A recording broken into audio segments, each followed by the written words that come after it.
السلام علیکم ناظرین کرام، شروع کرتی ہوں اللہ تعالیٰ کے بابرکت نام سے جو بڑا مہربان اور نہایت رحم والا ہے۔ حضرت علی کرم اللہ وجہہ کے ایک شاگرد کہتے ہیں کہ ایک مرتبہ حضرت علی صبح کی نماز پڑھ کر دائیں جانب منہ کر کے بیٹھے۔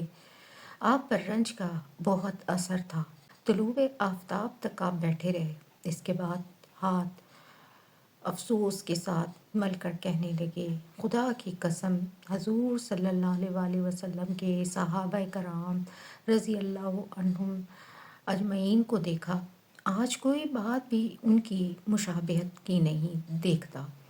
وہ حضرات اس حالت میں صبح کرتے تھے کہ ان کے بال بکھرے ہوتے، چہرے پر غبار اور زرد ہوتا۔ وہ ساری رات اللہ تعالیٰ کے سامنے سجدے میں پڑے رہتے، اس کے سامنے کھڑے ہو کر قرآن پڑھتے رہتے اور اللہ تعالیٰ کا ذکر اس طریقے سے کرتے جیسے کہ ہواؤں میں درخت حرکت کرتے ہیں۔ ان کی آنکھوں سے اتنے آنسو بہتے کہ ان کے کپڑے تر ہو جاتے۔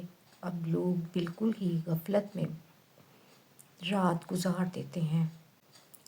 حضرت حسن بصری رحمۃ اللہ علیہ سے کسی نے پوچھا کہ عبادت کی کثرت کرنے والوں کے چہرے اتنے خوبصورت کس طرح ہو جاتے ہیں؟ انہوں نے فرمایا کہ جب وہ تنہائی میں رحمان کے ساتھ مشغول ہوتے ہیں تو وہ رحمت والا اپنے نور کا سایہ ان پر ڈال دیتا ہے۔ ایک بزرگ کہتے ہیں کہ مجھے موت سے صرف اس لیے ڈر لگتا ہے کہ پھر تہجد کی نماز جاتی رہے گی اور وہ لطف جو اس نماز میں آتا ہے وہ ختم ہو جائے گا۔